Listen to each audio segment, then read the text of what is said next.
salam sejahtera dan selamat pagi untuk kita semua. Yang saya hormati Bapak dan Ibu Koordinator, Subkoordinator, Ketua Tim, dan seluruh peserta yang hadir pada pagi hari ini. Perkenalkan, saya Prima Siska Damani yang akan memoderatori acara PKS pada pagi hari ini. Hari ini materi PKS kita adalah dengan tema izin perkawinan dan perceraian PNS yang akan dipaparkan oleh narasumber kita Pak Muhammad Farul Rizal SH. Agar acara PKS kita hari ini berjalan dengan lancar, langkah baiknya kita berdoa terlebih dahulu. Berdoa menurut keyakinan masing-masing dipersilahkan.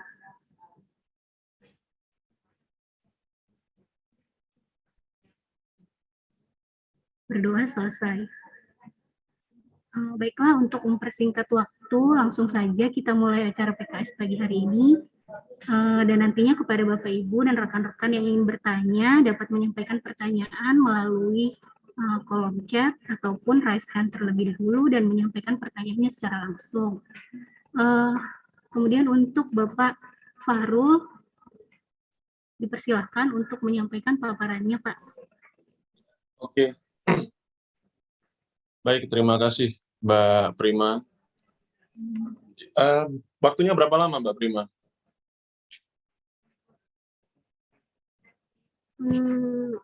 Berapa lama ya Mas Jihan, maaf?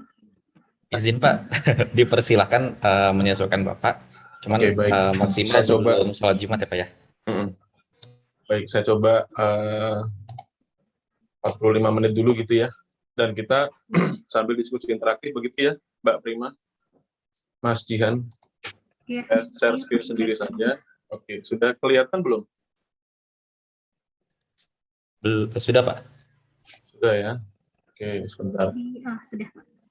Ini sudah.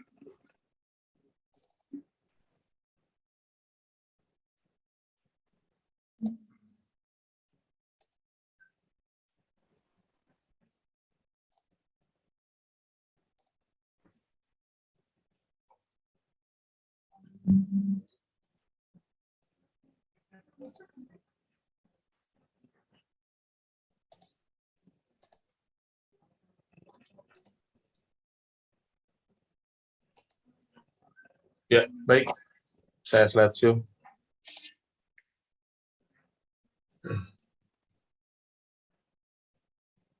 Baik, terima kasih Bapak Ibu, rekan-rekan semuanya. Assalamualaikum warahmatullahi wabarakatuh. Selamat pagi, salam sehat buat kita semua. Yang kami hormati Pak Ali Yudi, Bapak Ibu, rekan-rekan, koordinator, subkoordinator, serta teman-teman di Inspektorat Utama ya, di Inspektorat 1, 2, maupun bagian TU. Baik, tadi Mbak Dara sudah mengakhiri dengan pantun ya. Mbak Dara atau Mbak Nafisa tadi ya? Ini ya? Iya Pak, sebentar. Mbak Nafisa tadi.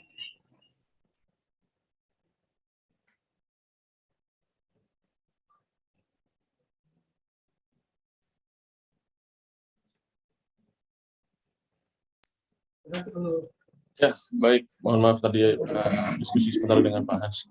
Nah, saya mau mengawali dengan pantun dulu nih. Ikan pepes sambal merah, dimakannya sendirian. Lagi stres nih ya, gitu ya. Yuk kita liburan. Nah, itu pas nih. Saya soalnya butuh liburan nih. Oke, kemudian lagi nih ya. Buah delima, buah salak. Bijinya dibuang dekat rokok. Nah, ini pantun keluarga nih. Bila kadang bunda galak, tapi ayah tetap sayang kok. Gitu. Jadi kita harus ada hiburannya begitu ya. Jadi jangan terlalu serius. Oke, pagi ini kita akan diskusi sharing aja gitu ya. Saya kebetulan juga terlibat dengan Pak Ali Yudi sebagai tim yang biasa diundang rapat begitu ya di Komite Disiplin Badan POM terkait dengan banyaknya permasalahan kepegawaian ya. Jadi saya ingin sharing informasi saja dengan Bapak Ibu rekan-rekan semuanya terkait dengan bagaimana izin perkawinan dan perceraian PNS gitu ya. Nah, sebelum saya mulai, karena kita memang sudah komit ya masuk sebagai PNS di Badan POM, maka pribadi individu kita itu bisa dikatakan pribadi individu yang merdeka, tapi diatur gitu ya, secara terbatas dengan aturan regulasi pemerintah. Jadi tidak lagi pribadi individu yang bisa dengan mudah bebasnya untuk kawin cerai, poligami, poliandri, dan lain sebagainya begitu ya. Semua ada mekanismenya, semua ada regulasinya yang mengatur. Jadi Bapak Ibu rekan-rekan harus tahu gitu ya. Nah, ada 9 dasar hukum di sini yang perlu Bapak Ibu ketahui. Yang pertama terkait dengan undang-undang perkawinan ya. Jadi kalau kita bilang pernikahan itu sebetulnya itu bukan bahasa yang baku gitu ya. Yang baku itu secara undang-undang adalah perkawinan. Gitu ya. Jadi makanya kalau di lingkungan kapan kamu kawin gitu ya. Nah itu benar gitu ya. Bukan kapan kamu nikah gitu ya, tapi kapan kamu kawin. Nah jadi istilah yang baku di dalam undang-undang adalah perkawinan. Jadi sudah ada perubahannya ya. Berkorelasi gitu ya dengan Undang-Undang Nomor 5 Tahun 2014 tentang ASN, dan kemudian ada Peraturan Pemerintah Nomor 9 Tahun 75. Ini merupakan aturan pelaksanaannya gitu ya dari undang-undang yang lama. Nah, undang-undang yang baru, Undang-Undang Nomor 16 Tahun 2019 itu hanya mengubah beberapa pasal saja. Jadi bagian besar pasal di Undang-Undang Nomor 1 Tahun 74 itu masih berlaku gitu ya. Nanti kami akan sampaikan di sini. Kemudian kalau melanggar undang-undang itu dan PP, apa sanksinya? Nah, sanksinya di nomor 4 ini, PP 94 2021 gitu ya, disiplin PNS. Kemudian bagaimana mekanismenya terkait dengan kawin cerai gitu ya, untuk PNS, itu ada di PP 45 tahun 90 gitu ya. Kemudian bagaimana mekanisme pelaksanaannya begitu ya, izinnya ke siapa, kemudian bagaimana pembagian hartanya, kemudian bagaimana jika saya mau cerai, harus izin ke siapa gitu ya. Nah, itu ada di dalam dasar hukum nomor 6 sampai 9, peraturan kepala BKN, SE, termasuk surat kepala BKN. Nah, yang BAKN ini adalah badan administrasi ya. Jadi dulu dibentuk badan administrasi kepegawaian negara, tapi saat ini sudah dilebur jadi satu di BKN. Oke, nah kita bicara dulu terkait dengan definisi perkawinan. Jadi ini mungkin karena lebih familiar, jadi ini pasangannya pasangan adat Jawa gitu. Nah, perkawinan adalah ikatan lahir batin ya antara seorang pria dengan wanita sebagai suami istri dengan tujuan membentuk keluarga atau rumah tangga yang bahagia dan kekal berdasarkan ketuhanan yang Maha Esa. Jadi harus ada komitmen untuk membentuk keluarga bahagia gitu ya. Jangan menikah hanya untuk status atau mungkin bahkan paksaan begitu ya, tidak saling mencintai atau mungkin bahkan tujuannya bukan untuk kebahagiaan keluarga begitu ya. Nah itu hati-hati tuh ya. Tidak ada Siti Nurbaya kan di sini ya. Oke. Kemudian, nah ini kita diskusi aja langsung ya. Kalau nanti misalkan rekan-rekan di sini yang mau bertanya saja, bersuara saja ya. Kita diskusi saja. Jadi saya nggak usah menunggu saya slide-nya habis gitu ya. Oke, kemudian bagaimana perkawinan yang sah begitu ya. Nah, ini masih menurut pasal 2 karena pasal 2 masih berlaku nih. Nah, perkawinan adalah sah apabila dilakukan menurut hukum masing-masing agamanya dan kepercayaannya itu. Nah, ini bukan berarti gitu ya, bukan berarti seperti yang terjadi beberapa waktu lalu ya. Beberapa waktu lalu kan ada yang menikah versi agama Islam dengan versi agama Katolik ya, atau Kristen Protestan gitu. Nah itu salah kaprah tuh memahaminya. Jadi menurut hukum masing-masing agama dan kepercayaannya itu di Indonesia itu belum begitu ya. Artinya masih belum mengakomodir sampai ke arah sana begitu ya. Jadi harus dicermati betul regulasinya dan jangan sampai kita terjebak pada kondisi seperti itu ya. Jadi pernikahan dengan perbedaan agama dan kemudian dilakukan versi agama satu dengan agama dua begitu ya. Nah itu kita harus hati-hati nih sebagai seorang PNS, jangan terjebak pada kondisi tersebut begitu ya. Oke, baik. Selanjutnya di ayat 2, tentu perkawinan harus dicatat ya. Dicatat pada dinas atau mungkin kantor urusan agama gitu ya. Nah, di sini ada penjelasannya nih, tidak ada perkawinan di luar hukum masing-masing agama dan kepercayaannya gitu ya. Dan sama halnya dengan pencatatan peristiwa penting. Perkawinan itu sama halnya dengan kelahiran, sama halnya dengan kematian begitu ya. Sehingga ada kartu istri, kartu suami begitu ya. Jadi itulah identitas kalian sebagai PNS begitu ya. Ada kartu istri, kartu suami yang nantinya berguna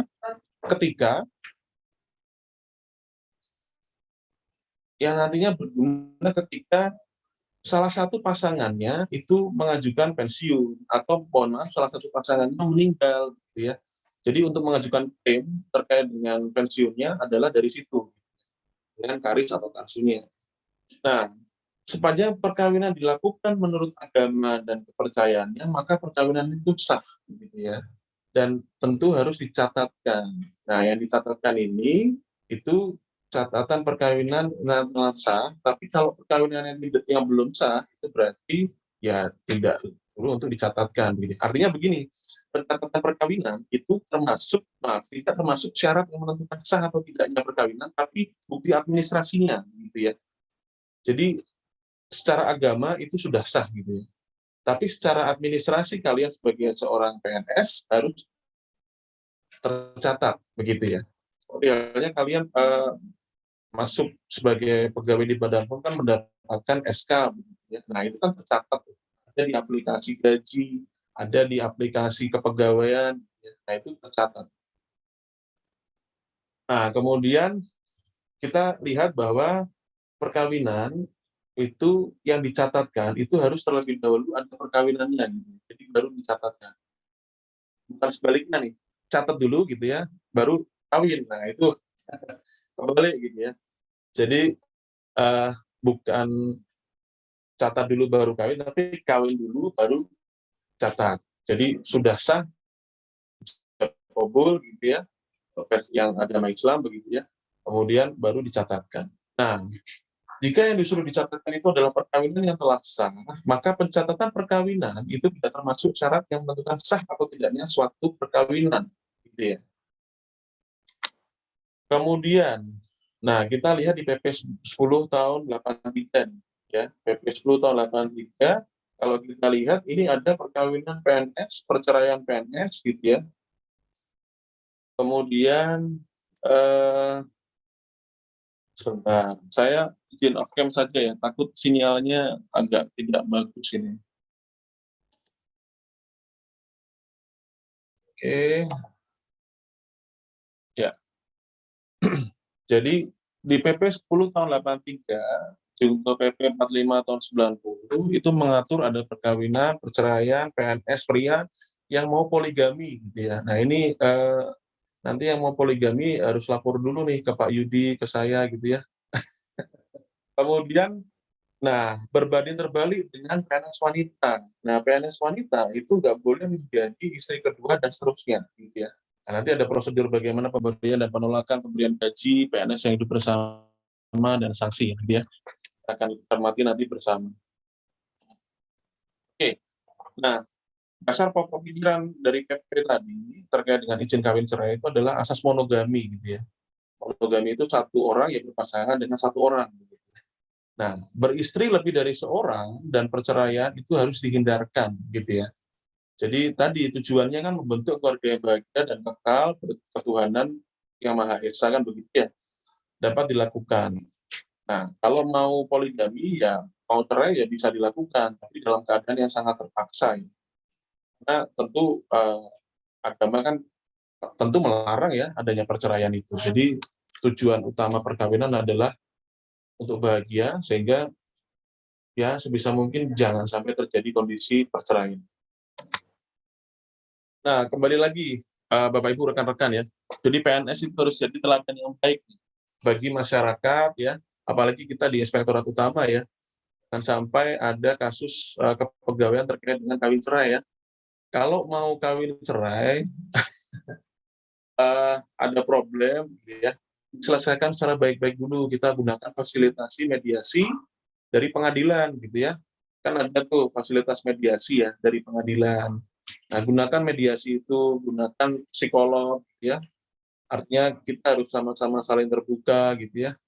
Apa kelebihan dan kekurangan masing-masing pasangan itu harus bisa kita terima, gitu ya. Nah, harus jadi teladan kita ya, apalagi di Inspektorat Utama, karena supaya tidak terlalu banyak mengganggu tugas kantor. Nah, pengalaman kami ketika orang yang melakukan kawin cerai itu pasti akan terganggu tuh konsentrasinya ya. Capaian kinerjanya bisa jadi akan turun drastis begitu ya. Nah, itu jangan sampai terjadi.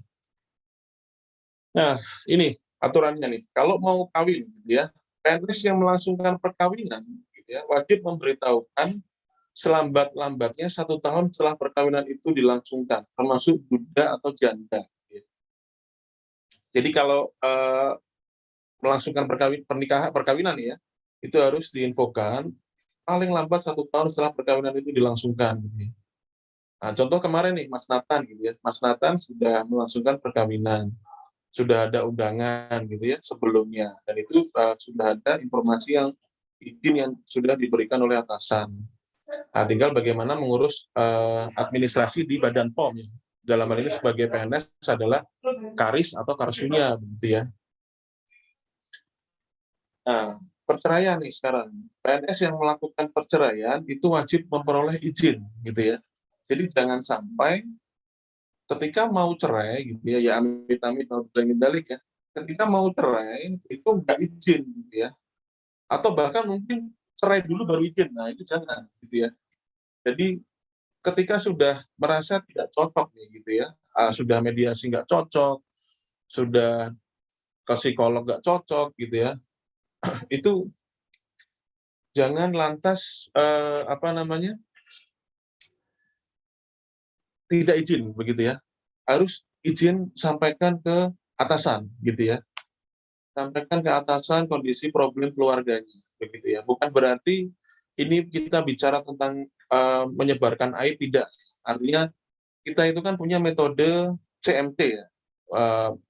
Teman-teman yang CPNS kan pasti tahu tuh CMT kan, coaching, mentoring, konseling. Nah, manfaatkan konseling gitu ya. Manfaatkan konseling sebagai media untuk ini, bagaimana kita membantu diri kita sendiri gitu ya untuk bisa mewujudkan keluarga yang bahagia, tidak melakukan perceraian itu gitu ya. Jadi perlu dicermati tahapan-tahapannya. Nah, kemudian kalau kita sebagai PNS yang mau berkedudukan sebagai penggugat, gitu ya, artinya kita mau gugat cerai pasangan kita, gitu ya. Nah, itu wajib izin tuh, gitu ya, wajib izin. Pak, saya udah nggak cocok nih dengan istri saya, misalkan gitu ya. Nah, terus saya mau pisah saja, mau gugat cerai, misalkan. Begitu. Atau sebaliknya nih, Pak, saya mengalami KDRT di rumah tangga, gitu ya. Terus sudah nggak cocok sama suami saya, gitu. Nah, saya mau gugat. Nah, ini harus izin dulu gitu ya, izin ke atasan dan dapat surat keterangan gitu ya. Jadi jangan gugat dulu gitu ya, jangan ke pengadilan dulu, harus dapat surat keterangan dulu, baru menggugat kalau itu diizinkan oleh atasan. Jadi ketika sudah kembali lagi ke tadi yang saya sampaikan bahwa ketika kita sudah menjadi pribadi PNS gitu ya, maka kita terikat pada regulasi pemerintah gitu ya. Kita memang menjadi pribadi yang merdeka, tapi merdeka secara terbatas begitu ya, karena sudah ada regulasi yang mengatur begitu ya. Demikian pula halnya sebetulnya adalah bagi masyarakat juga begitu ya, tapi penegakan hukumnya untuk masyarakat masih belum terlalu. Nah, poinnya adalah di PNS ini gitu ya. Artinya kita tentu harus tahu step by step-nya, tahu bagaimana mekanismenya. Jadi harus dapat surat keterangan dulu nih, baru menggugat gitu ya. Nah, dalam permohonan izin tentu ya harus disebutkan alasan-alasan perceraiannya seperti apa ya. Misalkan ada yang sudah tidak sama lagi tujuan hidupnya begitu ya. Jadi ya bisa macam-macam lah ya alasan-alasannya itu.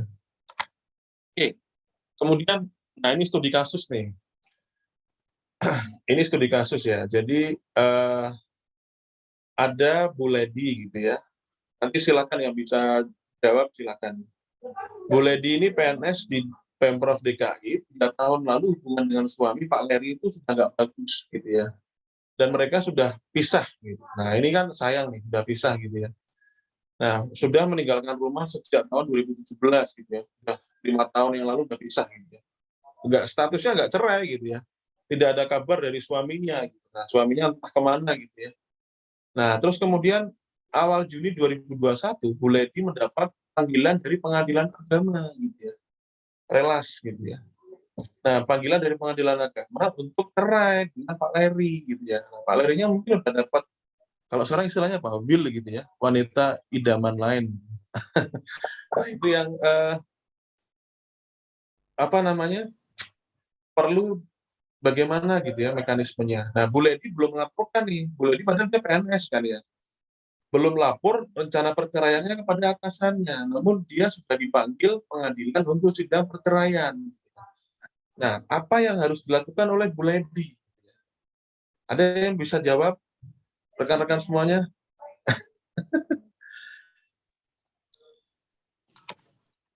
Jadi apa yang harus dilakukan oleh Bu Ledi nih? Jadi dia tiba-tiba dipanggil pengadilan gitu ya, karena sudah lama nggak ketemu suaminya, tiba-tiba dapat panggilan nih dari pengadilan.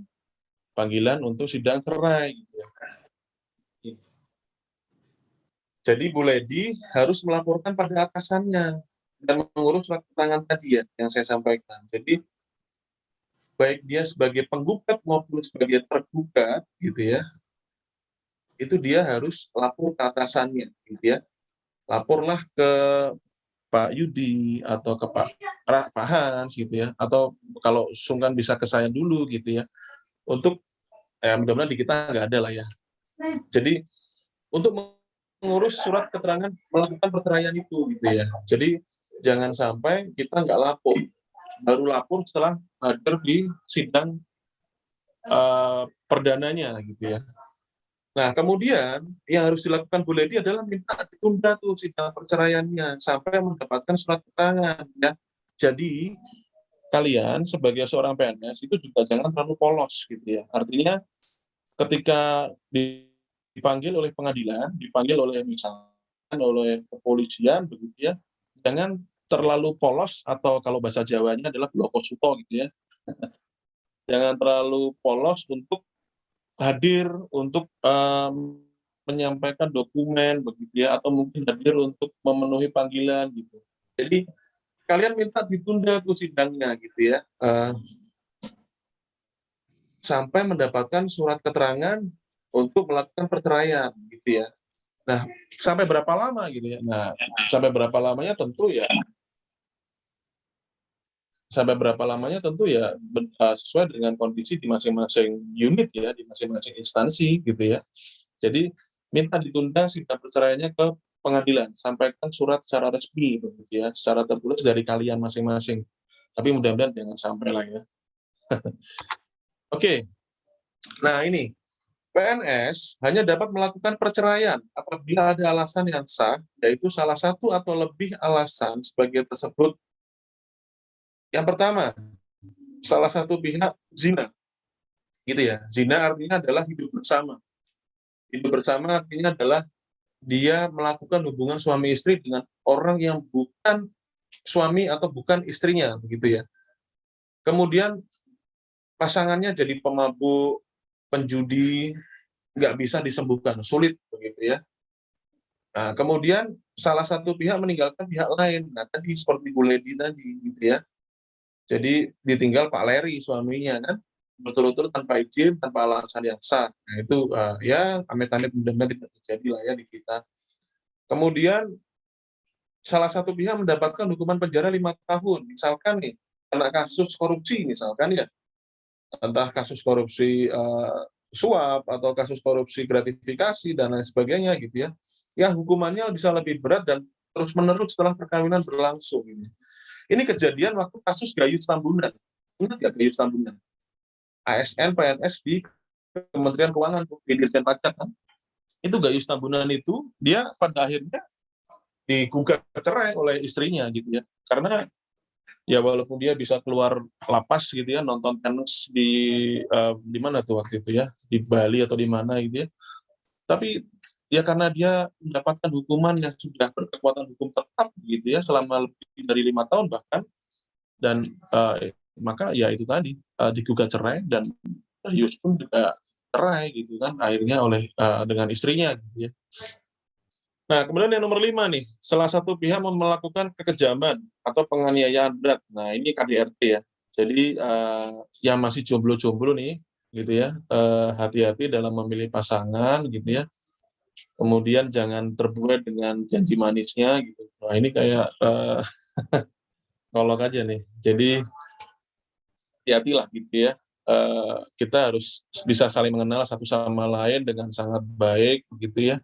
Dan jangan gegabah lah mengambil keputusan ya. Tentu dengan persetujuan dari orang tua ya bagi yang masih jomblo.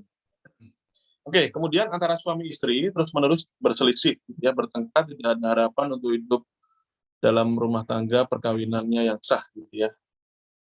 Jadi itu bisa melakukan PNS tersebut dapat melakukan perceraian dengan alasan ada 6 ini ya alasannya. Oke, kemudian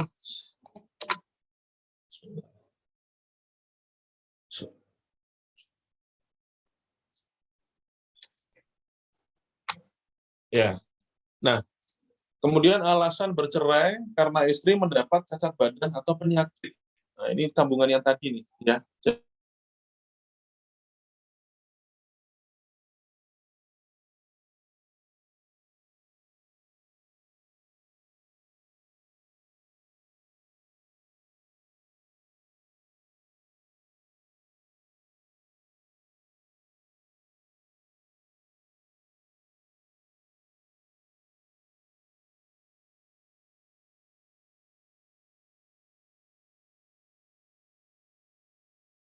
Jadi lakukan ini ya. Kemudian, nah ini permintaan izin untuk bercerai tidak dapat diberikan apabila 5 hal ini terjadi, begitu ya. Jadi ketika kalian mendapatkan pasangan istri yang cacat secara fisik, ya mau nggak mau kalian harus terima gitu ya. Kemudian ketika kalian izin untuk bercerai dengan alasan adalah bertentangan dengan aturan agama, ya itu tidak bisa diberikan izin perceraiannya. Ya. Kemudian tidak ada alasan yang sah untuk melakukan perceraian, gitu ya. Alasan yang sah yang tadi ya, ada 6 alasan yang sah tadi, kemudian bertentangan dengan aturan dan alasannya bertentangan dengan akal sehat. Ya. Secara logika nggak mungkin. Gitu. Oh istrinya cantik, begitu misalkan nih, punya istri secantik siapa? Kira-kira Pevita Pierce misalkan gitu ya. Nah itu bertentangan dengan akal sehat, gitu. Atau mungkin bahkan dia penyuka sesama jenis begitu ya. Nah ini yang harus hati-hati juga. Oke. Kemudian lanjut ya.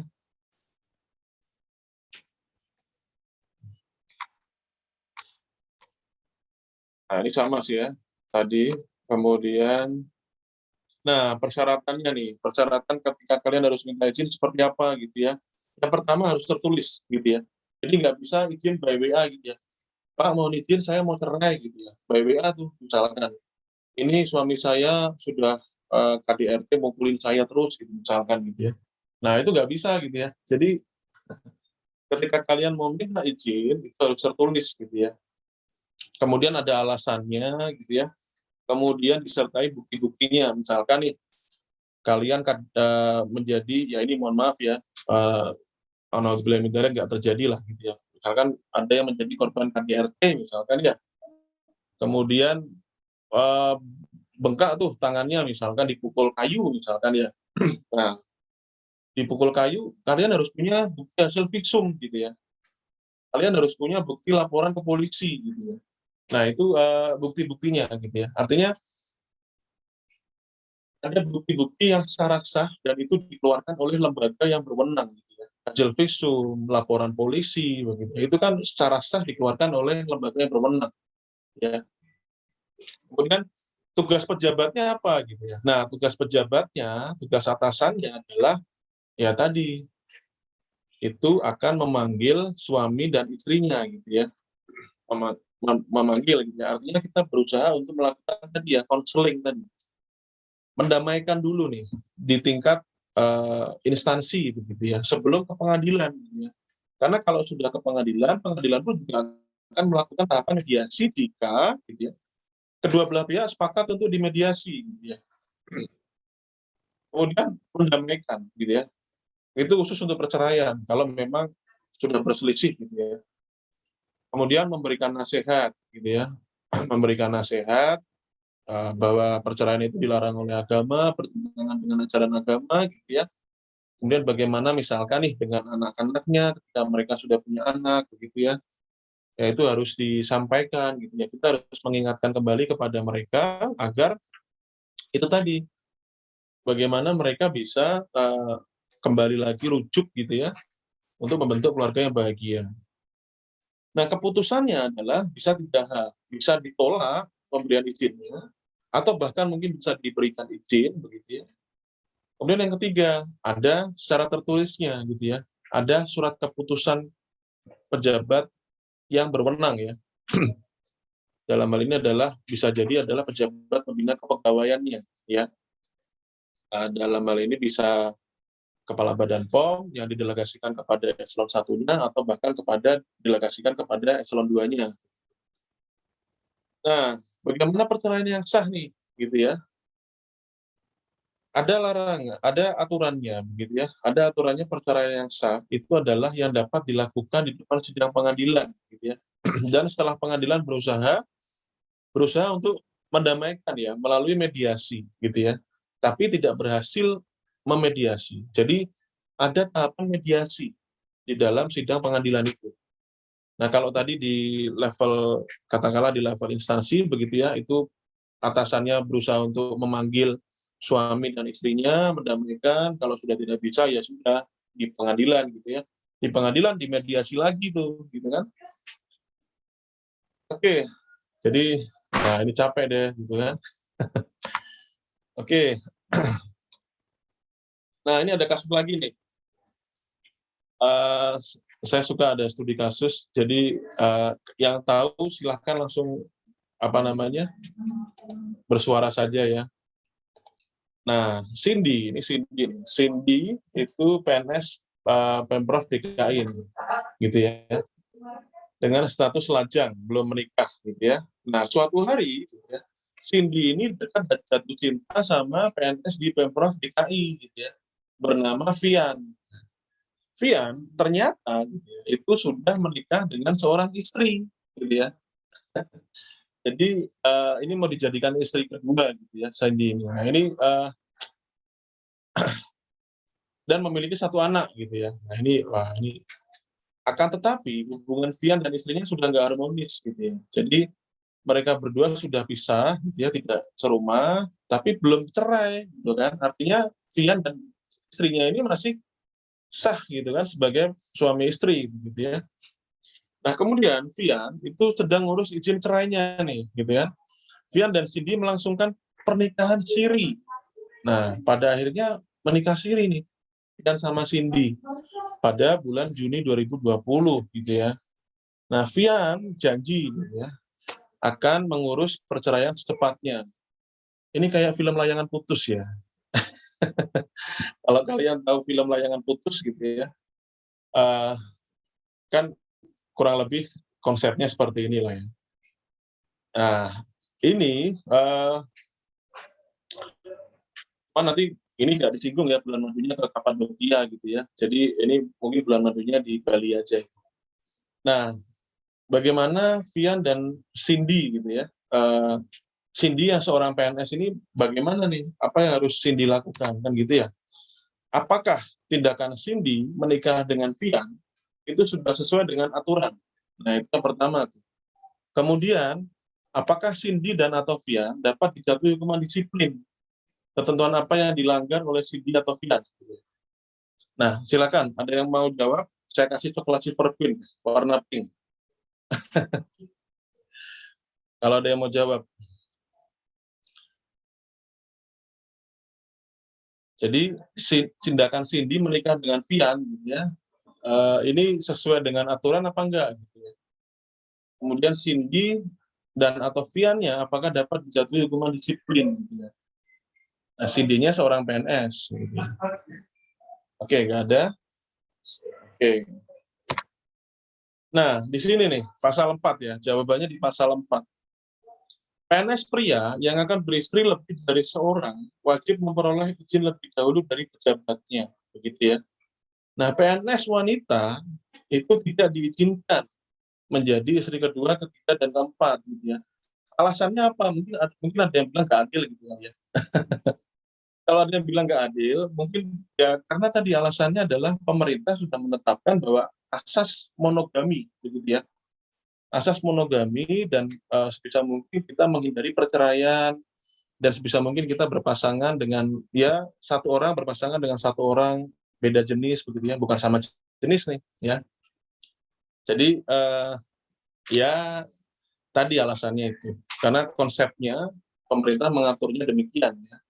Jadi kita harus mengikuti regulasi pemerintah. Kemudian permintaan izin itu diajukan secara tertulis, begitu ya. Dalam surat permintaan izin juga harus disebutkan alasan yang lengkap, gitu. Gitu ya. Jadi apa yang dilakukan Cindy tadi itu ya sebetulnya salah, gitu ya. Tidak boleh dilakukan karena tidak boleh poliandri ya. Kalau perempuan menjadi, poliandri. Tidak boleh perempuan menjadi istri kedua, ketiga, gitu ya, dan seterusnya. Oke, sekarang kuis lagi nih yang keempat nih. Kalau kita jawab, saya kasih coklat. Pak James, gitu ya, seorang PNS di Pemprov DKI lagi. Gitu ya. Ini saya lagi senang kasusnya di Pemprov nih. Memiliki seorang istri bernama Bu Ariana. Nah, mereka berdua itu punya satu orang anak yang bernama Julia. Gitu ya. Jadi Pak James ini sudah menikah, sudah punya anak, gitu ya. Namanya Julia, istrinya namanya Ariana, gitu ya. Nah, Ariana ini orangnya cantik, gitu ya. Orangnya sehat, pokoknya wah dia senam yoga, ikut gym, fitness dan lain sebagainya lah ya. Pokoknya udah body goals banget lah, gitu ya. Dan selalu melayani Pak James dengan kasih dan sayangnya, gitu ya. Sebagaimana seorang istri melayani suaminya dengan kasih sayangnya, begitu ya. Nah, tapi begitu ya. Suatu hari ini Pak James itu bertemu dengan seorang janda. Nah, mungkin jandanya ini nggak tahu nih, apa keistimewaan si janda ini. Ya.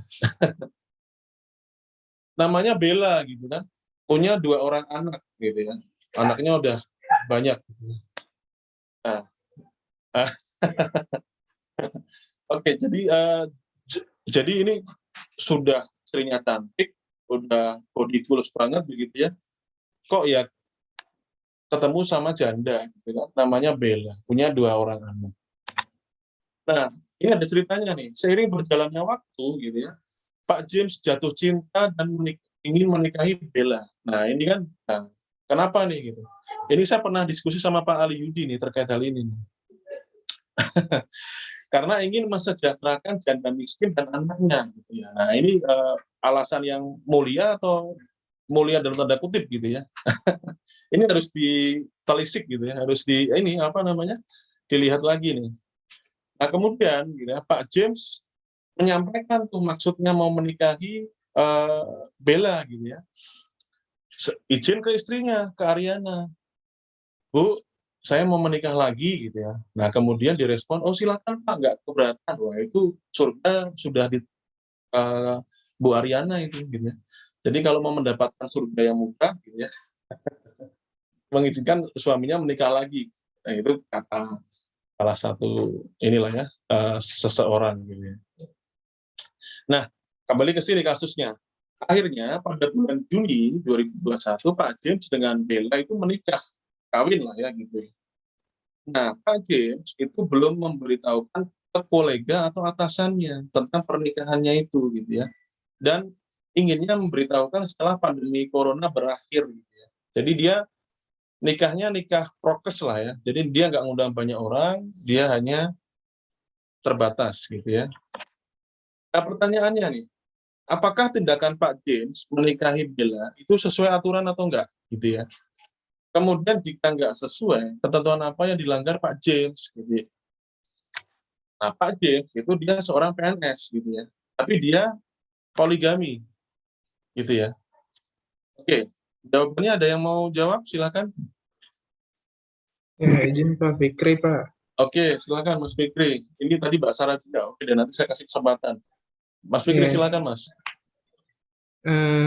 Pak James ini dia mestinya kan kalau mengacu ke pasal 4, ketika ingin beristri lebih dari seorang, perlu izin dulu dari atasannya, Pak. Nah, Ya, itu sih Pak ketentuan yang dilanggar sama yang betul. bersangkutan. Oke, Izin saya sambung Pak dengan pertanyaan. Jadi silakan. kalau nikahnya siri gitu ya Pak, kan itu nggak tercatat di pemerintah. Nah, itu Ya, apakah bisa gitu? Atau ini hanya mengikat pada peraturan yang pernikahan yang resmi itu? iya. Kalau nikah siri sudah pasti itu melanggar aturan, Mas. Jadi ketika seseorang menikah siri, maka dia akan tidak mencatatkan perkawinannya, begitu ya, secara administrasi tadi. Dan menurut aturan disiplin PNS tentang izin kawin cerai, itu merupakan satu hal yang dilarang, begitu ya, Mas Fikri ya. Sehingga ya seharusnya sih jangan nikah siri gitu ya. Kalau mau ya sekalian saja menikahi secara sah begitu ya, secara sah sesuai dengan aturan yang ada begitu ya. Oke, ya. Mbak Sarah, silakan Mbak Sarah. Selamat pagi Pak Faru. Pagi Mbak Sarah. Pak Faru, jawabannya sama sih Pak, sama kayak Mas Fikri, karena kan masih belum izin sama atasan ya. Terus Pak, saya mau nanya Pak, kalau misalkan dari istrinya teh udah setuju gitu ya Pak, karena kan tadi istrinya tuh kayak goals banget lah ya. Tapi misalkan atasannya nggak nyetujuin, terus gimana Pak? Gimana? Karena misalkan atasannya nggak menyetujui gitu, karena memang atasannya tuh kayak anti poligami gitu Pak. Itu berarti misalkan si Pak James-nya itu nikah pun itu tetap kena sanksi dong Pak, karena kan belum diizinin sama atasannya. Betul, betul. Ya, nah sekarang saya jawab dengan slide berikutnya ya. Jadi makasih Mas Fikri, Mbak Sarah. Jadi Pak James ini beristri lebih dari satu tanpa mendapat izin terlebih dahulu dari atasannya, begitu ya, dari pejabat pembina kepegawaian. Nah, pertanyaan berikutnya adalah apakah Pak James itu memenuhi syarat untuk memiliki istri lebih dari satu, gitu ya? Nah, ini dia. Ini mukanya senang banget dia ya, istrinya lebih dari satu, gitu. Nah, PNS yang akan beristri lebih dari seorang itu wajib memperoleh izin tertulis dari pejabat, begitu ya, dari atasannya atau pejabat pembina kepegawaian, gitu ya. Nah, izin beristri lebih dari seorang dapat diberikan apabila memenuhi syarat. Jadi ada syaratnya nih, Mas Fikri, Mbak Sarah. Syarat alternatif dan syarat kumulatif, gitu ya. Itu harus terpenuhi itu syarat-syaratnya. Syaratnya gimana gitu? Nah, ini syarat alternatif yang pertama, gitu ya. Istri tidak dapat menjalankan kewajibannya sebagai seorang istri, gitu ya. Dalam arti istri itu sudah menderita penyakit jasmani atau rohani, gitu ya. Jasmani misalkan dia punya penyakit, mohon maaf ya, AIDS misalkan. Kemudian rohani, misalnya dia sudah tidak waras gitu ya, atau sudah gila gitu misalkan gitu ya. Yang sukar disembuhkan begitu ya. Tapi juga jangan hanya ngomong gitu ya, tapi harus ada bukti tertulis gitu ya dari dokter pemerintah gitu ya. Jadi semua harus ada bukti tertulisnya tadi yang sudah saya sampaikan. Jadi harus ada bukti tertulisnya ketika kita mengajukan izin gitu ya, yang diterbitkan oleh pejabat atau lembaga yang berwenang begitu ya. Nah, kemudian syarat yang kedua nih, istri cacat badan atau penyakitnya sudah nggak bisa disembuhkan gitu ya. Misalkan, mohon maaf ya, lumpuh misalkan, atau mohon maaf lagi stroke misalkan ya. Jadi itu pun harus dibuktikan dengan surat keterangan dokter dari dokter pemerintah. Gitu ya. Kemudian ada lagi nih, istri tidak dapat melahirkan keturunan setelah menikah sekurang-kurangnya 10 tahun, gitu ya, yang dibuktikan dengan surat keterangan dari dokter pemerintah, gitu ya. Jadi eh, ini syarat yang harus dipenuhi begitu ya, ketika PNS pria mau beristri lebih dari seorang. Nah, syarat kumulatifnya sekarang. Jadi kalau tadi syarat alternatif begitu ya, sekarang syarat kumulatif. Syarat kumulatif ini adalah ada persetujuan tertulis dibuat secara ikhlas dari istri PNS gitu ya. Jadi kita nggak bisa pakai WA izin ke istri gitu ya, "Mah, aku mau nikah lagi, boleh nggak?" "Boleh, Pak." Gitu. Nah itu kan apa namanya, nggak bisa begitu ya. Artinya kita harus ada persetujuan tertulis dari istri ketika mau menikah. Jadi nggak gampang nih PNS pria yang mau menikah lagi gitu ya. Kemudian PNS pria itu harus punya penghasilan yang cukup untuk membiayai lebih dari seorang istri dan anak-anaknya, dibuktikan dengan keterangan pajak penghasilannya gitu ya.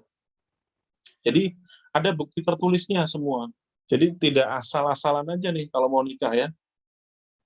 Kemudian ada jaminan tertulis dari PNS pria bahwa dia akan berlaku adil terhadap istri-istri ya. Jadi ada banyak istri ya, lebih dari satu, dan anak-anaknya gitu. Jadi kayak tadi dia dapat bela gitu ya, bela janda 2 anak, ya harus bisa berlaku adil terhadap anak-anaknya bela. Nah ini harus ada jaminan tertulis dari PNS pria itu tadi gitu ya. Jadi nggak gampang kalau kita menikah lebih dari satu istri begitu ya untuk seorang PNS pria. Oke Mas Jian, silakan Mas Jian. Izin Pak Farul. Ya. Tadi kan disebutkan salah satu syarat yang harus dipenuhi itu jika istri itu cacat badan ya Pak ya. Betul Mas. Tapi saya kalau nggak salah mendengar di slide 18 ya Pak ya, Uh-huh. itu permintaan izin untuk bercerai tidak dapat diberikan apabila yang poin 1 karena istri mendapat cacat badan atau penyakit Pak. Nah, jadi yang lebih tepat tuh bagaimana Pak? Apakah ada perbedaannya gitu Pak? Ya. Jadi kalau tadi sekitar 18 itu perceraian bukan ya?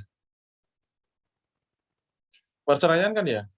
Kalau ini kan PNS pria yang mau beristri lebih dari satu, Mas.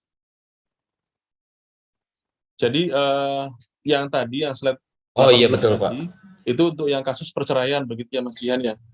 Jadi perceraian tidak dapat diberikan, izin perceraian maaf, izin perceraian tidak dapat diberikan apabila dengan alasan tadi istri mendapat cacat badan.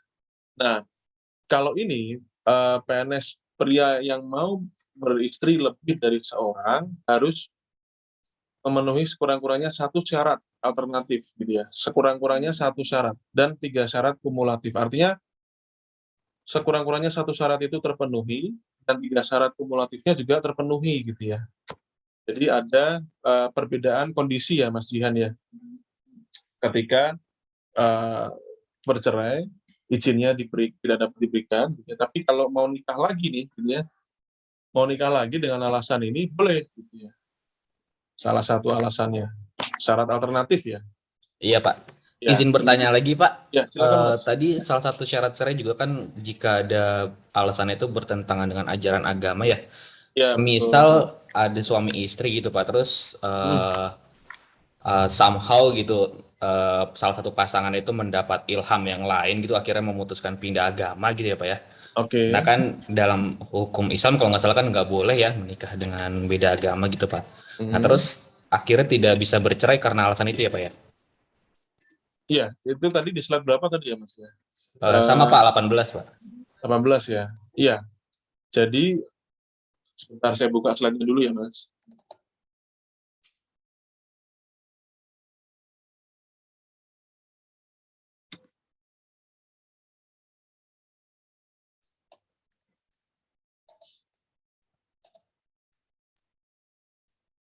Yang mana tadi ya Mas ya?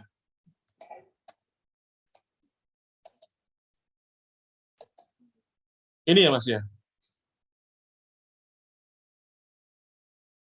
Mas Jihan. Yang ini bukan. Tadi pertanyaannya Bukan, Pak. slide 18 ya. Iya.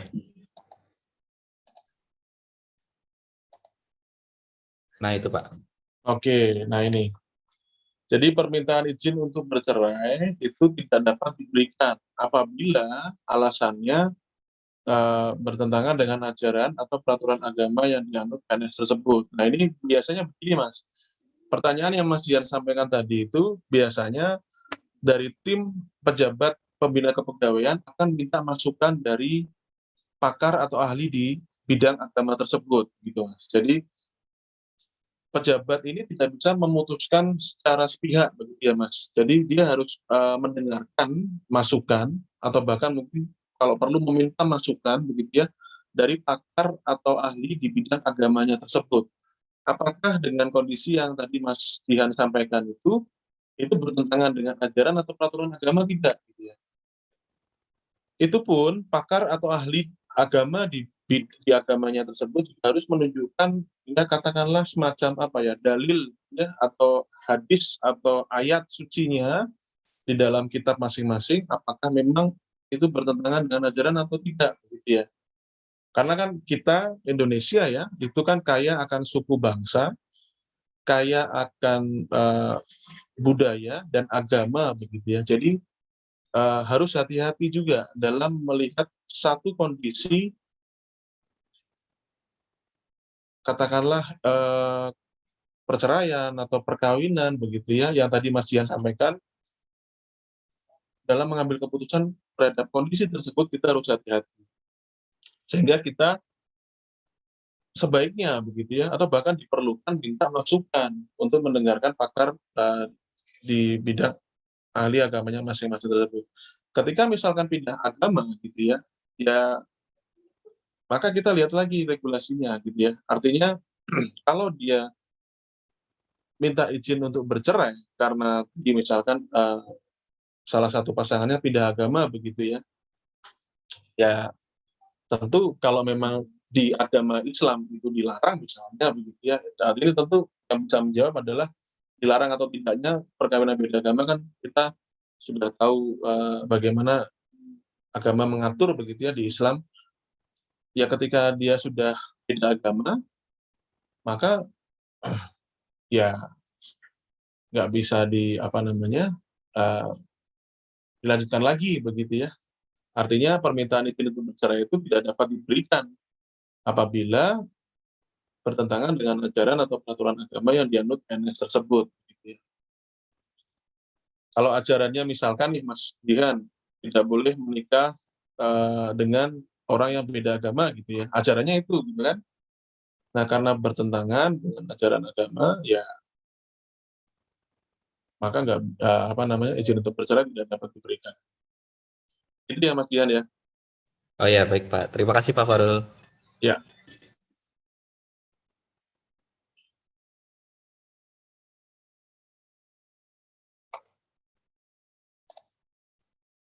Oke, saya lanjutkan.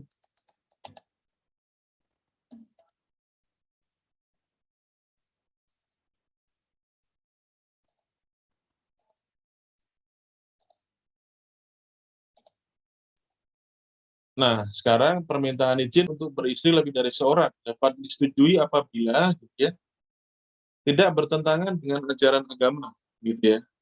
Kemudian memenuhi salah satu syarat alternatif dan semua syarat kumulatif tadi, begitu ya. Kemudian tidak bertentangan dengan peraturan perundang-undangan.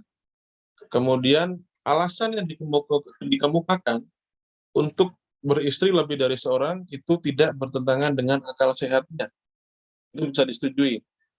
Kemudian tidak ada kemungkinan mengganggu pelaksanaan tugas kedinasannya. Jadi ini pertimbangan ya, pertimbangan pejabat pembina kepegawaian dalam mengambil keputusan. Artinya dapat disetujui apabila terdapat 5 kondisi tersebut. Begitu. Dengan demikian, gitu ya, dengan demikian ini sudah jam berapa nih? 9.50 ternyata. Dengan demikian, PNS pria yang menikah dengan istri kedua, gitu ya, baik itu yang hanya dilakukan sesuai hukum agama atau siri, maupun yang telah dicatatkan sepanjang tanpa izin pejabat yang berwenang, maka PNS tersebut dijatuhi hukuman disiplin tingkat berat, gitu ya. Itu yang pertama. Yang kedua, PNS pria, gitu ya. PNS pria yang baru hanya menyatakan talak, gitu ya. Talak kepada istri. Bila kawin lagi dengan wanita lain, baik itu hanya dilakukan sesuai ciri maupun sudah dicatatkan secara sah, gitu ya, maka perkawinan dengan istri yang kedua juga sepanjang tidak minta izin juga, gitu ya, maka juga dijatuhi hukuman disiplin berat, gitu ya. Jadi PNS prianya juga salah, gitu ya, karena dia talak kepada istri, tapi juga tidak izin, gitu kan, melangsungkan perkawinan yang kedua, gitu. Yang ketiga. Nah, kemudian yang ketiga nih, kondisi yang ketiga. PNS pria yang nikah dengan wanita yang mengaku janda, gitu ya. Jadi nikah dengan wanita yang mengaku janda, pernikahannya diciri atau dicatatkan, tapi kejandaan, artinya apa nih? Status jandanya, ya, itu baru hanya talak, gitu ya. Talak itu kan secara lisan, belum ada penetapan pengadilan, gitu ya. Maka pernikahan PNS tersebut dengan istri orang lain tadi, sepanjang tidak ada izin dari pejabat, maka dijatuhi hukuman disiplin berat juga, gitu ya. Kemudian ada lagi, PNS wanita yang hanya ditalak oleh suaminya, ya, kemudian bila menikah dengan pria lain, gitu ya, PNS wanita yang hanya ditalak oleh suaminya bila menikah dengan pria lain, baik itu secara siri maupun sah, gitu ya, maka secara yuridis formal PNS itu sudah poliandri, gitu ya. Nah, PNS wanita tersebut maka harus dihukum berat, gitu ya. Karena tadi secara yuridis formal dia sudah dinyatakan poliandri, gitu ya. Kenapa poliandri? Karena dia belum secara sah diceraikan oleh suaminya, baru hanya ditalak, gitu ya. Talak itu kan secara lisan, ya. Talak 1, talak 2, gitu ya. Dan itu belum secara sah. Artinya semua harus ada penetapan secara sah tertulis yang dikeluarkan oleh lembaga yang berwenang, gitu ya. Nah, kemudian ada lagi nih, PNS wanita yang nikah dengan pria yang mengaku duda. Nah, ini mengaku duda nih. Baik itu pernikahan yang hanya dilakukan secara siri maupun sah dicatat, tapi status dudanya, nah ini harus dipastikan ya, status dudanya itu talak, nah, baru talak, gitu ya, baru talak nih. Maka PNS wanita secara yuridis adalah istri kedua, gitu ya, sama seperti halnya tadi. Sehingga harus diberhentikan tidak dengan hormat. Artinya hukuman disiplin berat akan dijatuhkan kepada PNS wanita tersebut, begitu ya. Kemudian ada lagi nih kasusnya, nomor 6. PNS wanita yang nikah dengan pria yang masih mempunyai istri, baik itu secara siri maupun telah dicatat secara sah, gitu ya, maka PNS wanita itu adalah istri kedua, gitu ya, maupun secara siri maupun sudah dicatat, sehingga harus diberhentikan tidak dengan hormat sebagai PNS. Hukuman disiplin berat. Nah, PNS wanita tidak diizinkan ya, sekali lagi menjadi istri kedua, ketiga, keempat, gitu ya. Oke, kemudian di sini, nah permintaan izin untuk bercerai, gitu ya. Permintaan izin untuk bercerai atau beristri lebih dari seorang, gitu ya, diajukan kepada pejabat melalui hierarkinya, gitu ya. Jadi ada izin dari pejabat yang diberikan oleh pejabat itu secara berjenjang, gitu ya. Nah, atasan yang menerima permintaan izin dari PNS, gitu ya, baik untuk melakukan cerai maupun beristri lebih dari seorang, wajib memberikan pertimbangan. Ya, jadi dia tidak hanya, oh ya sudah, oke, gitu. Jangan. Tapi harus memberikan pertimbangan. Dan meneruskannya kepada pejabat melalui saluran hierarki tadi. Misalnya, dari inspektur ke Irtama, misalnya begitu ya. Atau dari Pak Yudi ke Irtama, begitu. Jadi, harus ada saluran hierarkinya. Dalam jangka waktu selambat-lambatnya, 3 bulan terhitung mulai tanggal ketika si pejabat tersebut menerima permintaan izin dimaksud. Ya, jadi ada waktunya di pasal 5. Nah, pejabat yang menerima permintaan izin untuk melakukan perceraian wajib memperhatikan dengan seksama alasannya, gitu ya. Jadi jangan mengabaikan alasan yang disampaikan oleh PNS tersebut. Nah, apabila alasannya tidak meyakinkan atau kurang meyakinkan, maka ya minta tambahan keterangan atau tambahan bukti, begitu ya, atau dari pihak lain misalkan, ya. Jadi sebelum mengambil keputusan, pejabat berusaha lebih dahulu merukunkan kembali. Nah, pihak lain ini siapa gitu ya? Pihak lain ini bisa jadi keluarga terdekat gitu ya, orang tua, atau misalnya tempat di mana dia menikah, KUA-nya atau gerejanya atau pendetanya gitu ya. Itu bisa gitu ya. Artinya kita minta keterangan dari pendeta, dari penghulu yang menikahkan gitu ya. Catatannya bagaimana, sah atau tidak, bagaimana itu prosesnya begitu ya. Jadi sebelum mengambil keputusan pun kita harus bisa merukunkan gitu ya. Artinya kita merukunkan kembali suami atau istri tersebut. Nah, pemberian atau penolakan izin juga harus disampaikan secara tertulis paling lambat 3 bulan terhitung mulai tanggal pejabat tersebut menerima permintaan izin. Ya. Kemudian pejabat itu bisa mendelegasikan ya serendah-rendahnya kepada pejabat eselon 4 atau yang dipersamakan untuk memberikan izin atau menolak izin cerai atau bahkan memberikan atau menolak izin untuk beristri lebih dari seorang bagi PNS golongan 2 ke bawah atau yang dipersamakan. Nah, bagaimana apabila tidak melaporkan perkawinan, perceraian, atau kematian suami atau istri? Nah, ini kondisi yang lain nih, gitu ya. Bagaimana jika kita nikah, kawin gitu ya, cerai nggak lapor, gitu. Atau pasangan, mohon maaf, meninggal begitu ya, tapi nggak lapor. Gitu.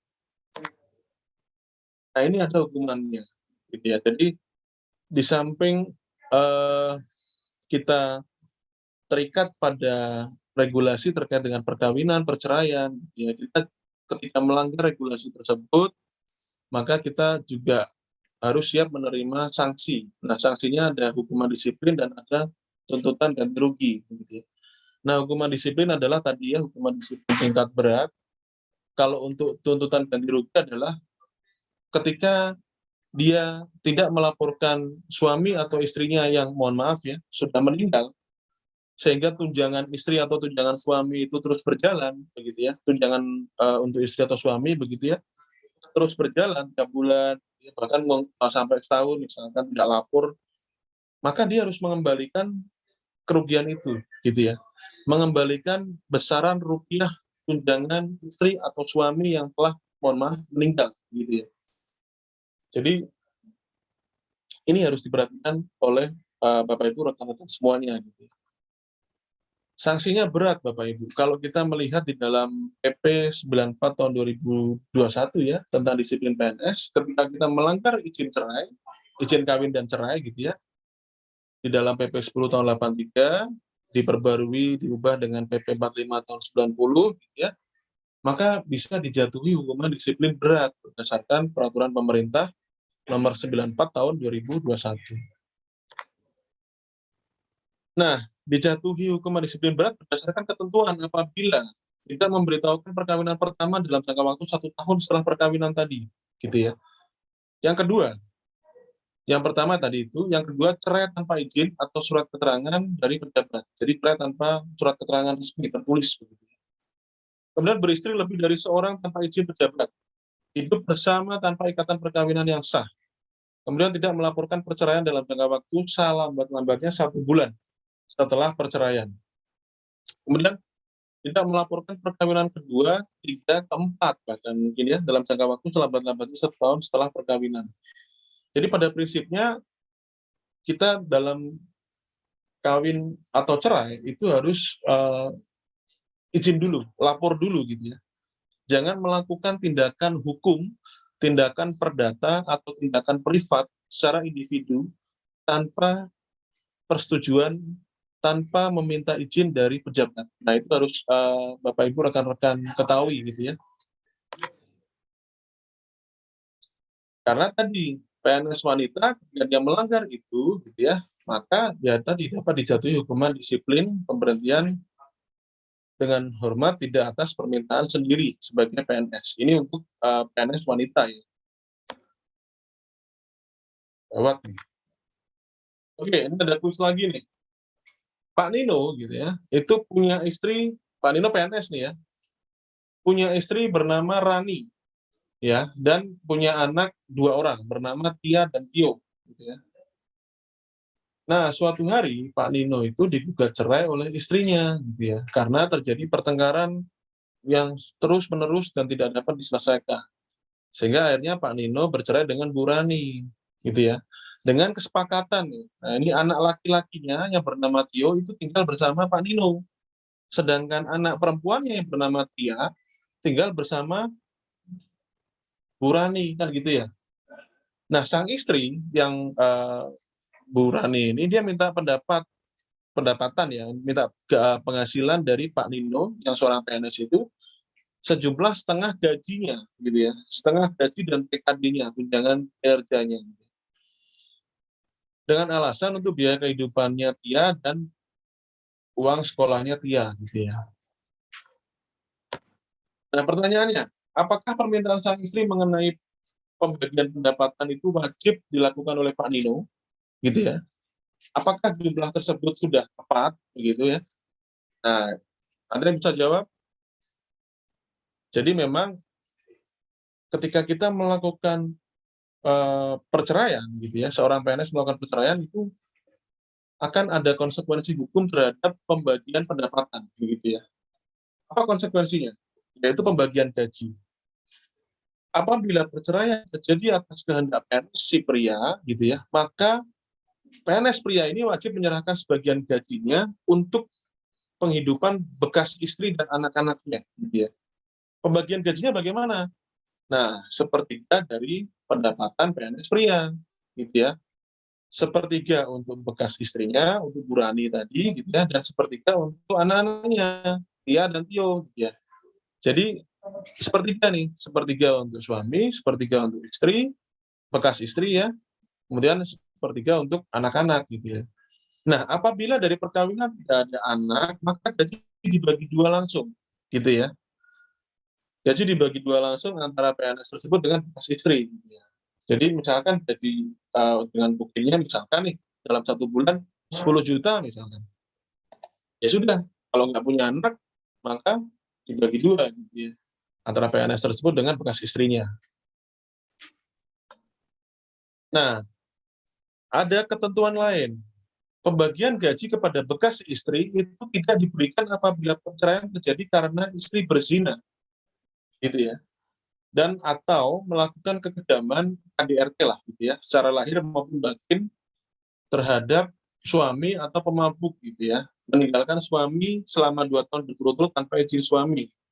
Jadi misalkan istri ini dia lari dengan mungkin pria lain ya, pil gitu ya, pria idaman lain yang lebih body goals misalkan gitu ya. Jadi ya si istri nggak bisa mendapatkan pembagian gaji tadi gitu ya. Dan apabila perceraian terjadi atas kehendak istri, maka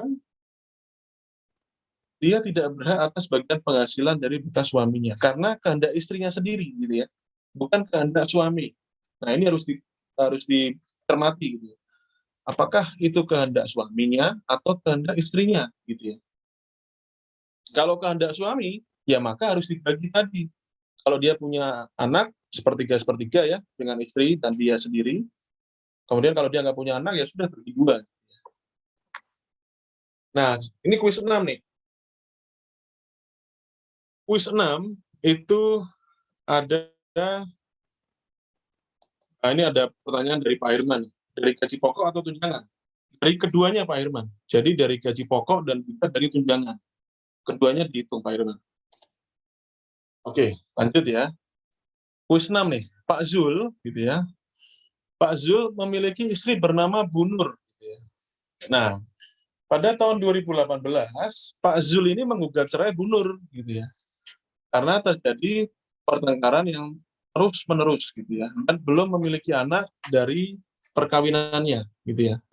Jadi ini udah pertengkaran yang tidak bisa diselesaikan mungkin. Ini ceritanya Pak Zulkifli ya, bukan Pak Zul yang lain. Nah, kemudian setelah perceraian, Pak Zul secara rutin memberikan nafkah kepada Bu Nur gitu ya. Itu secara rutin diberikan nafkahnya. Nah, Bu Nur ternyata kembali menikah dengan pria lain. Gitu ya. Sedangkan Pak Zul masih menduda. Gitu ya. Jadi masih menjadi duda. Nah, apakah Pak Zul masih tetap harus memberikan pembagian gajinya kepada Bu Nur? Gitu ya. Nah, ini terkait pembagian gaji nih. Ada ketentuan apabila perceraian terjadi atas kehendak istri yang tadi ya, yang saya sampaikan, maka dia tidak berhak atas bagian penghasilan dari bekas suaminya. Begitu ya. Nah, tidak berlaku apabila istri minta cerai karena dimadu. Nah, itu harus ada buktinya. Dan atau suaminya berzina. Misalkan suaminya kejam, KDRT gitu ya, pemabuk, pemadat, penjudi berat gitu ya, dan meninggalkan istri 2 tahun berturut-turut tanpa izin istri. Jadi jadi gini, kita harus mencermati kondisi yang terjadi, latar belakangnya apa. Gitu ya. Kalau latar belakangnya adalah karena perbuatan jelek dari suami, maka istri berhak mendapatkan bagian dari pendapatan suami. Gitu ya. Tapi kalau suaminya tidak punya latar belakang yang jelek, gitu ya, dan perceraian terjadi atas kehendak istri, maka, gitu ya, suami itu berhak membagi pendapatannya dengan istri tadi. Nah, kondisi ketujuh nih, apabila bekas istri PNS tersebut kawin lagi, maka haknya atau bagian gaji dari bekas suaminya hapus, gitu ya, karena dia sudah kawin lagi. Terhitung sejak si istri kawin lagi, gitu ya. Jadi terhitung sejak Bu Nur kawin lagi, gitu ya. Itu kondisinya. Ada kuis lagi nih. Apabila Pak Nino yang ternyata dia yang menggugat istrinya, jadi Pak Nino yang menggugat, dan dia punya penghasilan bersih dari jumlah gaji dan tunjangan 21 juta per bulan misalnya. Bagaimana pembagian penghasilannya untuk Bu Rani, untuk Tia dan Tio yang tadi ya. Jadi Bu Rani menikah dengan Pak Nino, punya anak namanya Tia dan Tio, gitu ya. Bagaimana pembagian penghasilannya? Pembagiannya begini. Suami sepertiga, istri sepertiga, anaknya sepertiga. Tapi karena anaknya ada 2 orang, maka masing-masing anak mendapatkan 1/6. Oke. Kemudian jumlah pembagiannya, Pak Nino sepertiga, istri sepertiga, Tia dan Tio 1/6, begitu ya. Jadi jelas ya untuk pembagiannya. Nah, seperti ini skemanya, gitu ya. Kemudian apabila tidak punya anak, setengah-setengah, gitu ya. Kemudian apabila anak ikut mantan istri, gitu ya, anak ikut mantan istri nih. Jadi sepertiga, totalnya adalah 2/3. Ya, tadi kan ada yang ikut istrinya, ada yang ikut ibunya lah gitu ya, anaknya ikut ibunya. Nah, kalau ikut suami sama, anaknya ikut suami ya suaminya dia 2/3, mantan istrinya 1/3 gitu ya. Nah, kalau cerai, punya 2 anak, 1 ikut suami, 1 ikut istri, maka perhitungannya seperti ini. Suami dengan anaknya yang 1 cowok tadi 3/6, kemudian mantan istri dengan anaknya yang cewek tadi 1/3/6 gitu ya. Jadi 3/6, 3/6. Kemudian apabila memiliki 3 orang anak, 1 anak ikut suami dan 2 orang anak ikut istri gitu ya, ikut mantan istri. Nah, ini harus dibagi begitu ya sesuai dengan jumlah anaknya. Jadi 1/9 gitu ya.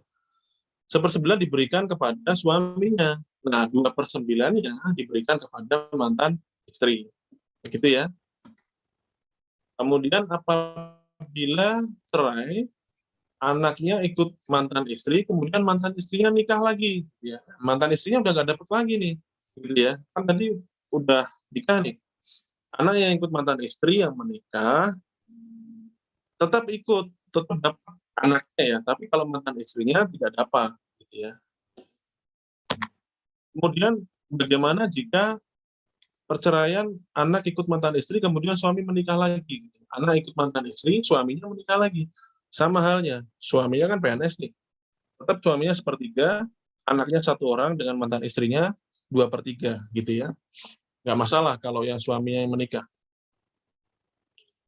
Kemudian, nah, sama lah ya, ini tadi seperti yang tadi ya.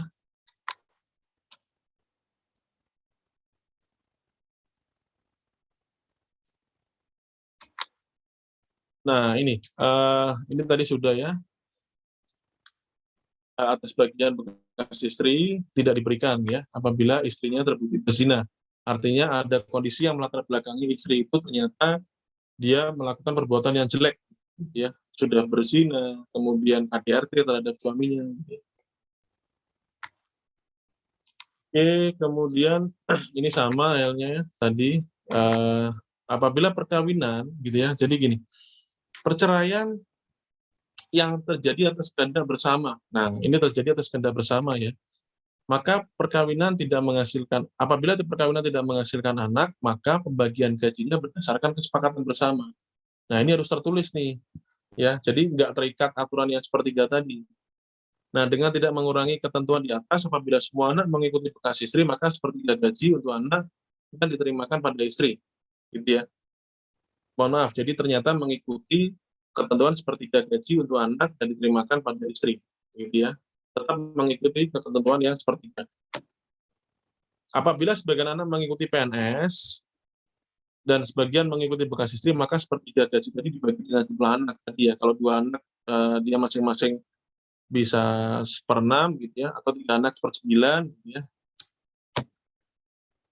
Kemudian, nah, PNS yang menolak, ini masih PP yang lama ya, yang menolak melaksanakan ketentuan pembagian gaji dijatuhi salah satu jenis hukuman disiplin berat, begitu ya, berdasarkan PP 53.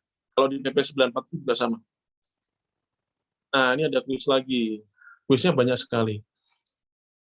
Nah, di sini Bu Alia itu belum menikah nih, dia PNS. Dia pacaran nih sama kolega di tempat kerjanya, Pak Andi, sama PNS juga nih. Nah, ini teman-teman yang masih jomblo kalau kinlock ya, ceritanya gitu ya. Kemudian punya sama-sama komitmen untuk hidup bersama gitu ya, namun belum siap untuk menikah gitu ya. Tapi mereka sudah hidup dan tinggal bersama di salah satu apartemen di Jakarta Pusat gitu ya. Wah, ini bahaya nih. Jadi sudah ingin hidup bersama tapi tidak menikah secara resmi atau kawin secara resmi gitu. Bagaimana gitu? Apakah benar tindakan tersebut hidup bersama? Nah, ini PNS dilarang hidup bersama ya dengan wanita yang bukan istrinya atau dengan pria yang bukan suaminya dalam tanpa ikatan perkawinan yang sah gitu ya. Hidup bersama itu ya melakukan hubungan suami istri di luar ikatan perkawinan yang sah gitu ya. Yang seolah-olah itu merupakan suatu rumah tangga. Jadi hanya apa ya? Mungkin ya jangan mengikuti style-style sekarang lah ya, lifestyle sekarang gitu. Artinya kita sebagai seorang PNS menjadi teladan, gitu ya, menjadi role model, maka harus melakukan perkawinan yang tercatat secara sah, gitu. Oke, cukup. Terima kasih, Bapak Ibu, rekan-rekan semuanya. Kalau ada pertanyaan kita diskusikan lagi. Ya, Pak Yudi, monggo Pak Yudi. Ya, saya bertanya Mas Farul, ada 2. Ya Pak. Ya, jadi ada 2 persoalan yang mengganjal tapi nggak enak nih Mas, jadi harus saya tanyakan ke Mas Farul. Yang pertama Mas, kasusnya begini, ini ada PNS namanya Nadine Chandrawinata Mas, beragama Nasrani. Waduh. Dia menikah dengan Dimas Anggara Muslim. Karena mereka tahu di Indonesia tidak bisa disahkan, mereka pergi ke Belanda, disahkan di otoritas di Belanda sana. Nah, Mbak Nadine kemudian pulang, lalu dia mengajukan KP4. Putus atau saya yang sinyalnya jelek ya? Oh, saya ulangi. Saya Halo, ulangi ya, Mas ya. Pak Yudi. Halo, halo. Halo, halo. Dengar, Mas? Halo, dengar? Halo, Pak. Iya, mohon maaf Pak, sinyal saya ternyata yang bandwidth-nya low, Pak. Siap. Iya, mohon maaf. Bisa diulang, Pak? Siap, saya ulangi. Jadi Mbak Nadine tadi Nasrani, Mas Dimas Anggara Muslim. Karena nggak bisa nikah di Indonesia, mereka nikah di Belanda gitu. Disahkan otoritas pemerintah daerah sana Belanda. Pulang ke Dimasnya Indonesia, PNS tidak, Pak? yang PNS yang Nadine-nya. Dimasnya PNS tidak? Tidak, yang Nadine-nya yang PNS. Oh, yang PNS yang Nadine. Oke. Ya, dia pulang Ya. berdua, lalu Nadine-nya ngajukan KP4 gitu kan, memasukkan nama suami. Nah, Ya. kondisi seperti ini itu Ya. pelanggaran disiplin pegawai terkait perkawinan apa tidak, Mas? Baik, Pak. Saya jawab langsung atau bagaimana, Pak?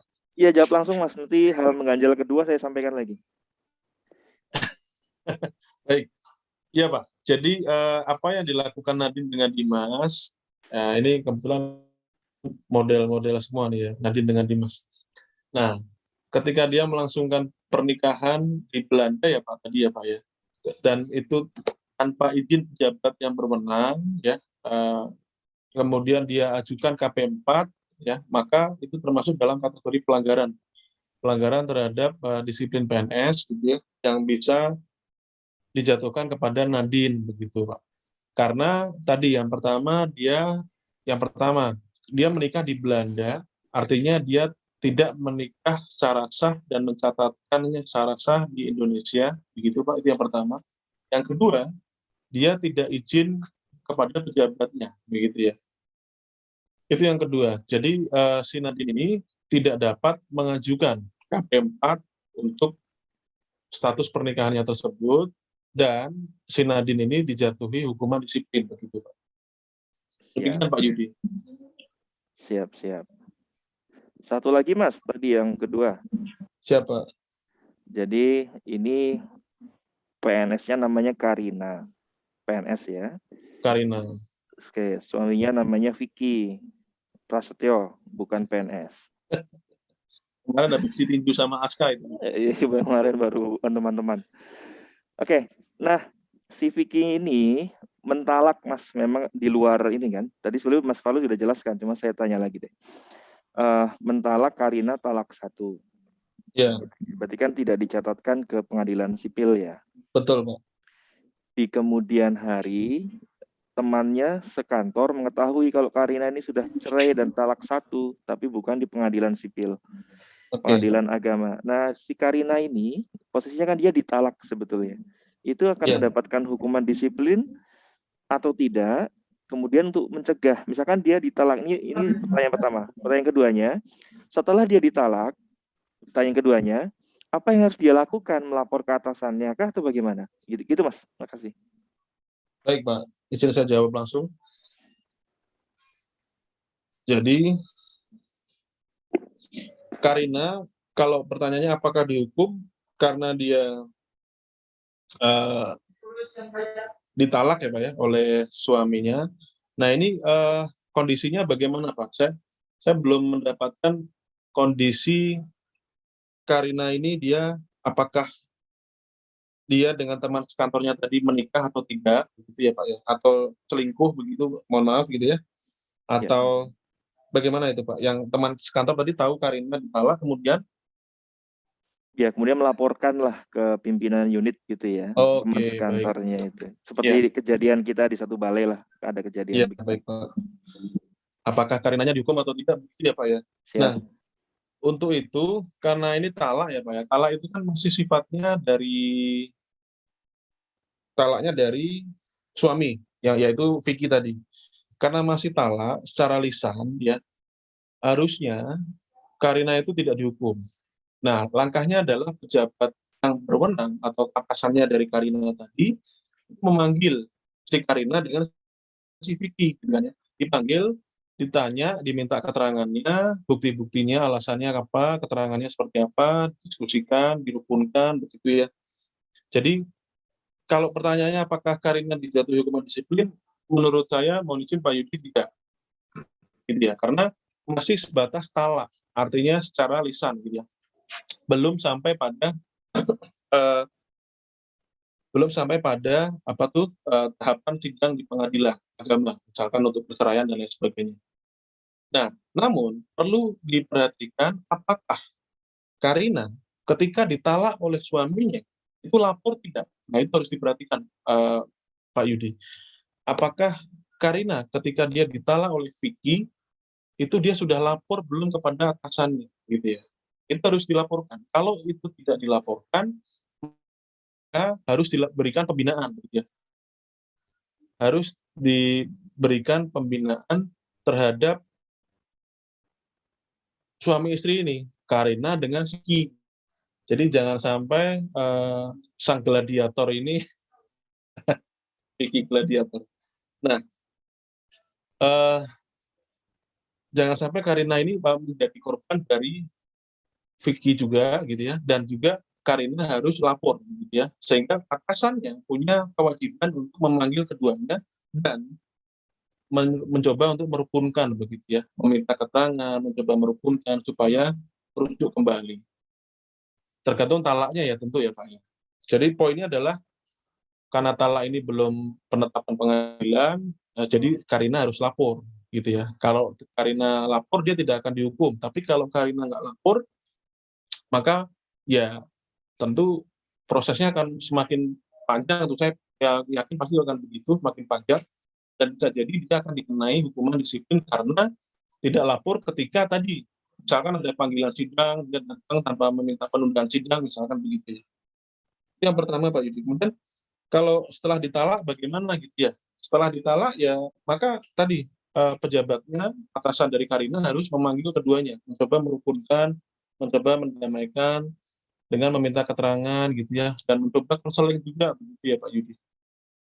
Demikian Pak Yudi. Terima kasih Mas Farul sudah tidak mengganjal lagi. Mungkin Ya, teman Pak. lain ada yang Nah, nanti bertanya. kalau auditornya ke Belanda saya ikut Pak ya. Oh siap.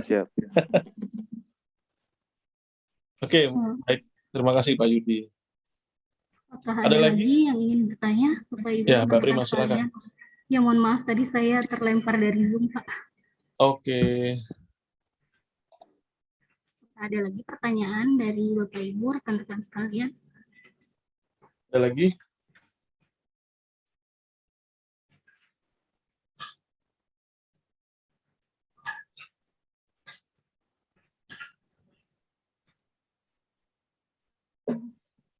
Sepertinya nggak ada Mbak Prima. Oh, Mas Adam. Silakan Dari ke Mas Adam. Izin bertanya Pak, sebelumnya maaf Mas. saya matikan kameranya Pak karena sinyalnya putus-putus Pak kalau dihidupin. Oke. Pertanyaannya, pertanyaan ini saya dapat dari istri saya sendiri sebenarnya Pak. Oh gitu. Iya, terkait dengan saya baru masuk sebagai ASN.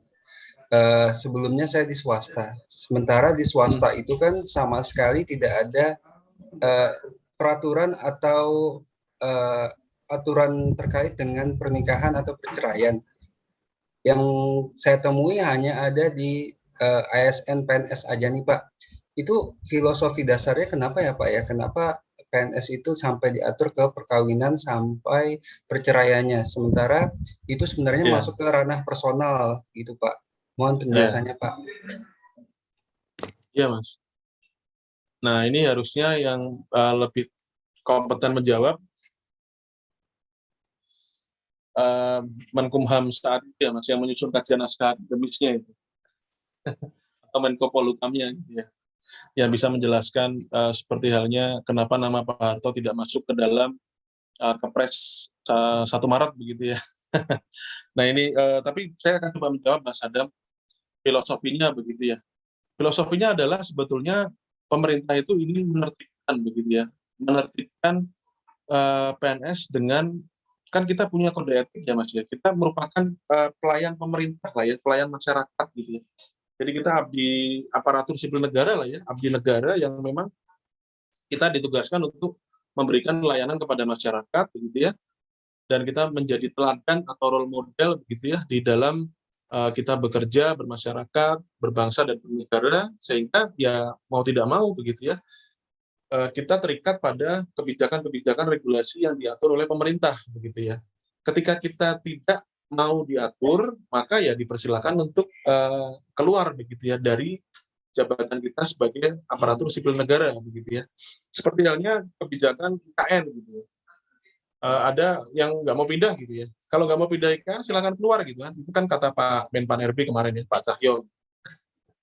Karena pemerintah punya regulasi, pemerintah punya aturan untuk para pegawai negerinya, sehingga ya filosofinya saya memandangnya seperti itu gitu ya. Artinya kita sebagai role model, sebagai teladan di kehidupan bermasyarakat, berbangsa dan bernegara, kita harus berhati-hati Mas dengan apa yang kita lakukan, sikap kita begitu ya, sehingga pendapat kita juga itu hati-hati di lingkungan masyarakat, sosial gitu ya.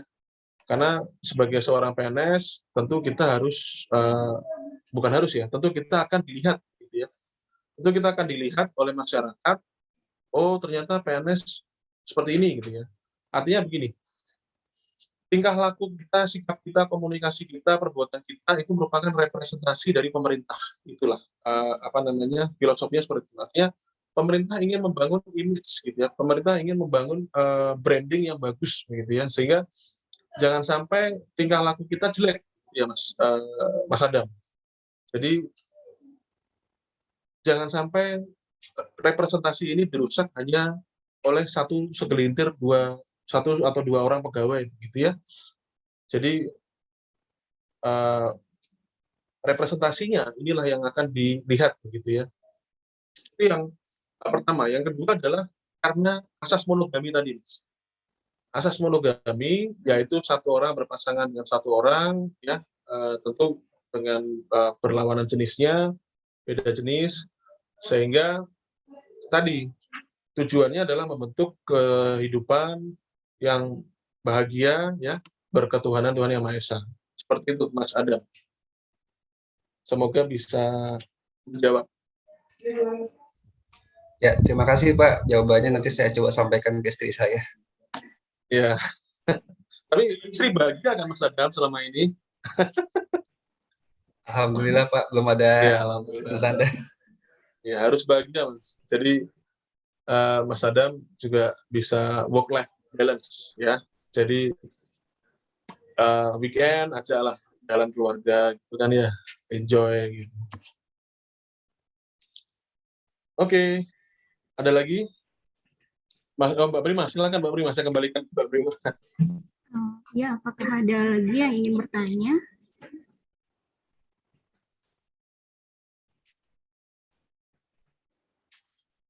Sepertinya sudah tidak ada, Pak.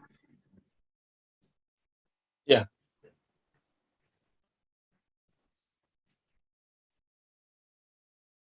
Baik, kalau sudah tidak ada,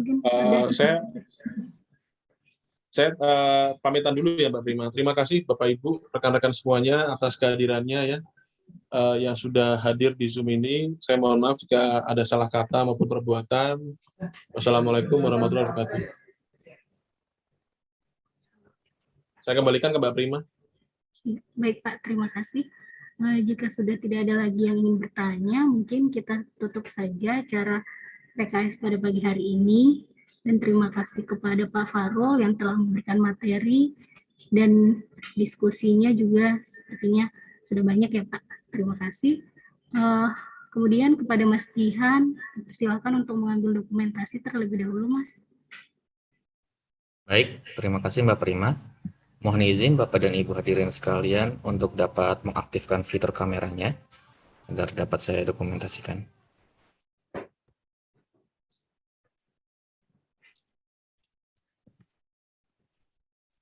Baik. Untuk slide yang pertama terlebih dahulu. 1, 2, 3. Oke. Selanjutnya untuk slide yang kedua ya. 1, 2, 3. Baik, saya kembalikan ke Mbak Prima. Terima kasih. Terima kasih Mas Jihan. Mungkin demikian kegiatan PKS kita pagi hari ini. Apabila ada kekurangan saat berlangsungnya acara, saya mohon maaf. Dan terima kasih untuk waktu dan partisipasi rekan-rekan Bapak Ibu sekalian untuk mengingatkan kembali agar mengisi absensi pada link absen yang telah di-share oleh Mas Jihan di kolom chat. Dan saya akhiri, saya tutup. Wassalamualaikum warahmatullahi wabarakatuh. Terima kasih. Waalaikumsalam. warahmatullahi wabarakatuh. Terima kasih Pak Farul, Terima Mbak kasih Prima. Mbak Prima, Mas Jihan. Terima kasih Pak Farul, Mas Sama-sama. Jihan. Terima kasih Pak Yudi, Bapak Ibu semuanya.